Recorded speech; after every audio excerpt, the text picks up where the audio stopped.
Okay, here's my sound preferences. I like a variety of different tunings, but really what gets my juices flowing, starting from the lower octaves, is in the bass. I like my bass punchy, tight, fast with a kick. I like a little bit of energy down there, maybe a little bit of warmth, but not too much into the getting into bass bleeding. It's got to have enough weight to make male vocals, make piano, cello, percussions, have the right tonality. When it comes to my mids, I do like my mids and mid clarity, but I don't like too forward a mid, so that's the upper mids I'm talking about. So keep the pinna gain down a little bit and not make it too forward a presentation. And when it comes to the highs, I do like my sparkly highs. At my age, I'm probably losing a little bit of the high frequencies. But not too much where it's sibilant and in your face. So that's what I like.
Hey, welcome back.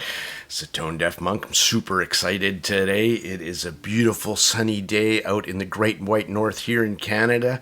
I've got my summer shirt on. I'm going to go for a nice walk. Kilo, my brown husky here, super excited as you can tell, and the ice packs are starting to melt, the polar bears are out, so it's a little bit dangerous, but that's okay.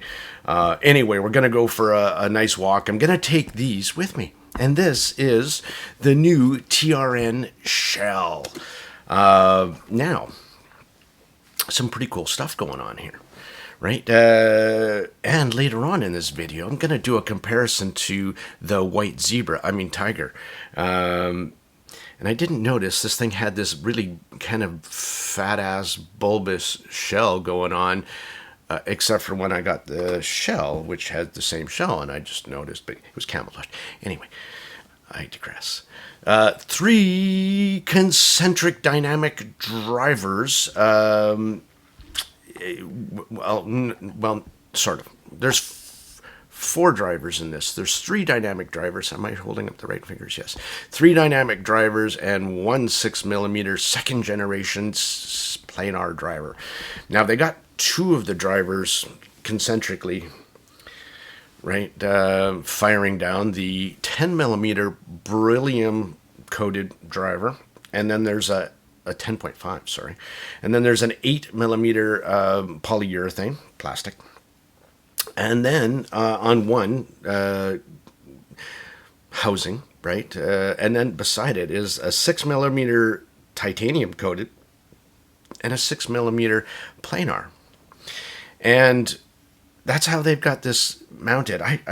This concentric driver stuff, I don't see too often. I saw, I think Moondrop just announced one too, saying it's, proprietary technology. Really? Well, TRN had it a year ago. Anyway, let's get into sound. I like this one quite a lot. I like the White Tiger.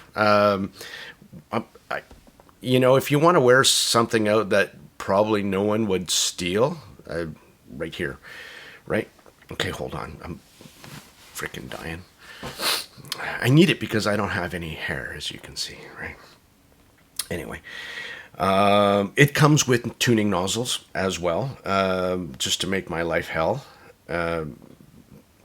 And the same as the White Tiger. Now, this one's $59. You could buy the White Tiger for like $55 now, so that one came down in price, but you wouldn't, because you would buy this one.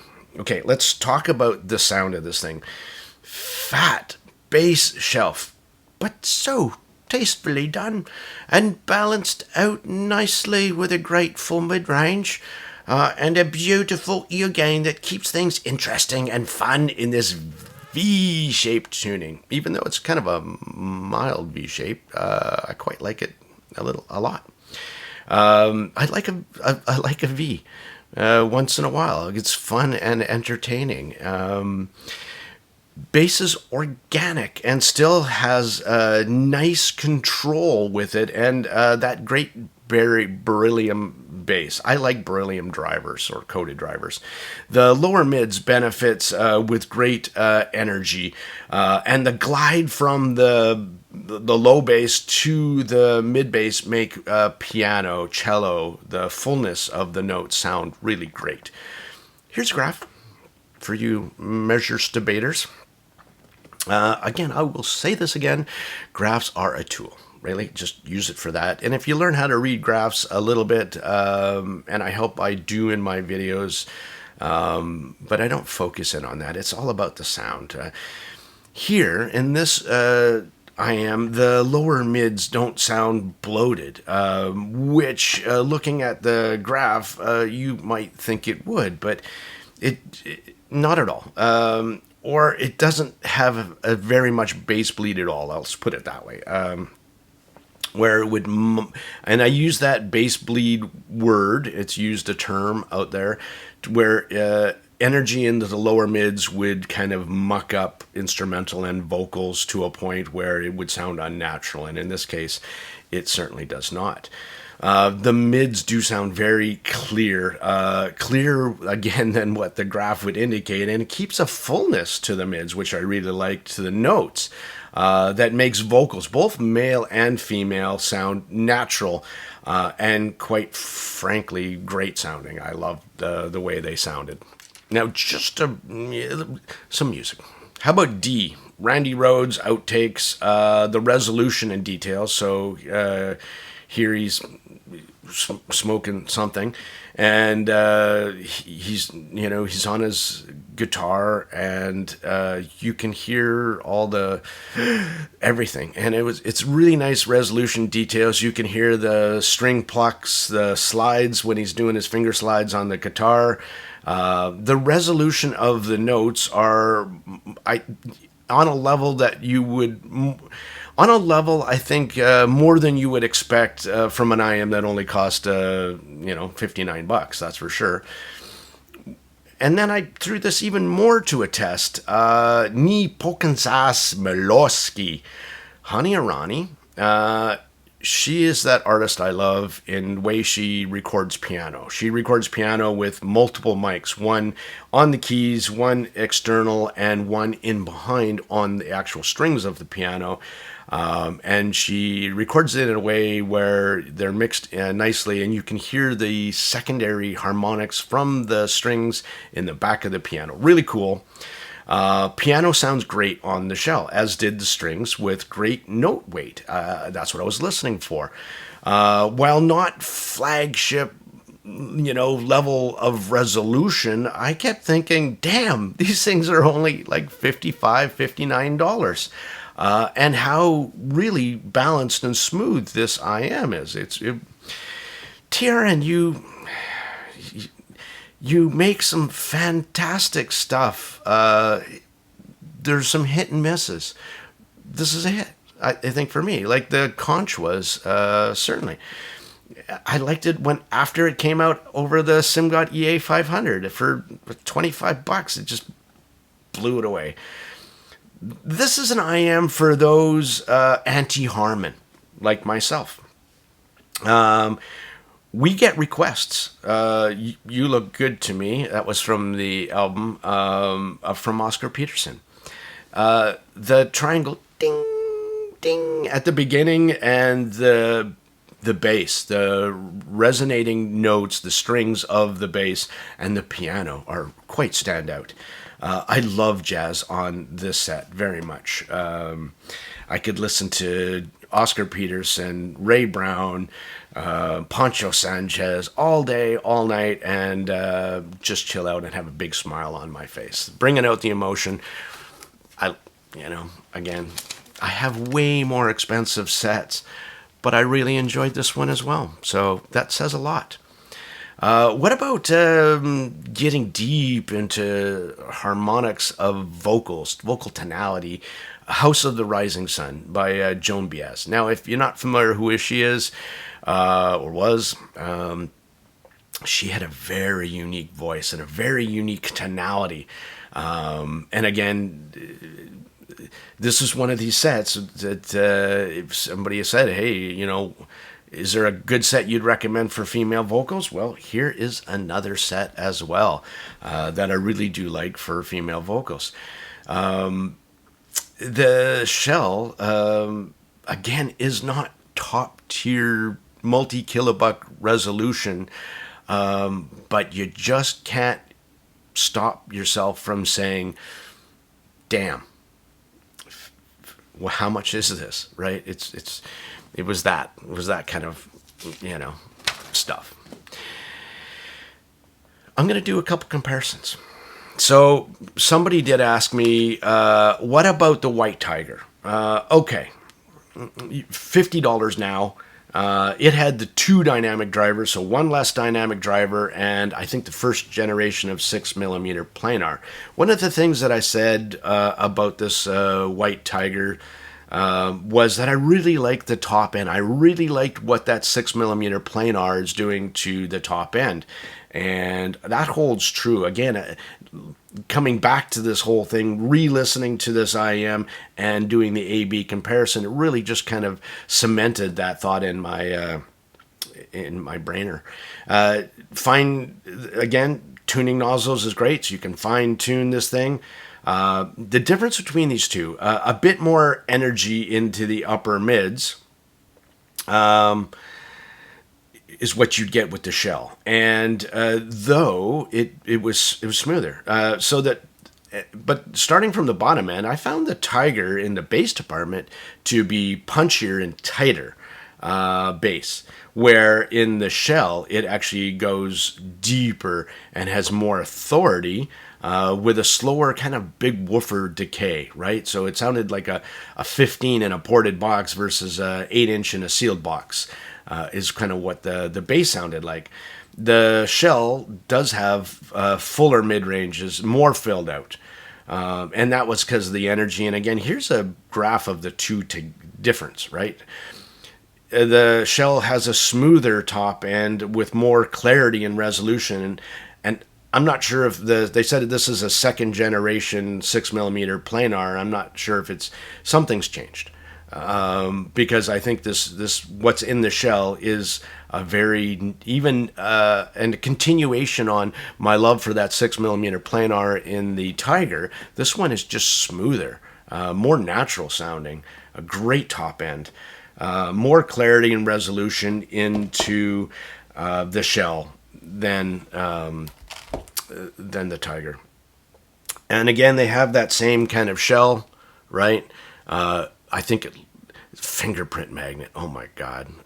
Who cares? Clean it off. This shell, just talking about this thing for a second, has that kind of bulbous shape to it, but it for my ears, it's really comfortable. One thing that I mentally noted was that somehow when they did the weight distribution in this, it doesn't feel heavy. Like, it does have some heft to it, but it doesn't feel heavy in your ears. That was my take off of that. Anyway, I just found it sounded quite nice. Here I'm using into the shell, I'm using those Divinus wide bore tips. I really like this on this IM as well. For me, obviously, I think the shell is a clear upgrade from the Tiger, right? Build upon a great IM, make it even better, give you the same modular cable, nice ends, really like it. In this whole listening impressions, all I used was the Shandling M1 Plus, so $209 DAP, sounded fan-diddly-tastic with this IM, so liked it quite a bit. What about the Jaws? I recently sort of did a review on that one, and I basically say, well, some of you might like it. I'm not a huge fan. And that's exactly the way I re-listened to it. I mean, that had, 3 dynamic drivers, 4 BA, and that 6mm planar. It had some things about it for me that I just wasn't a fan of. It was just too much upper mids.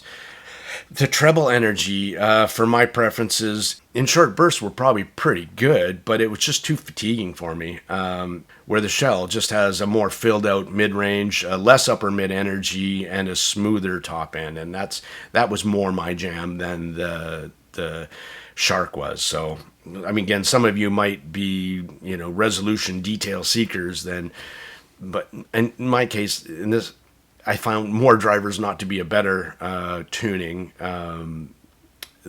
The shell was better for me by far than the Jaws was. So, and again, half the price, right?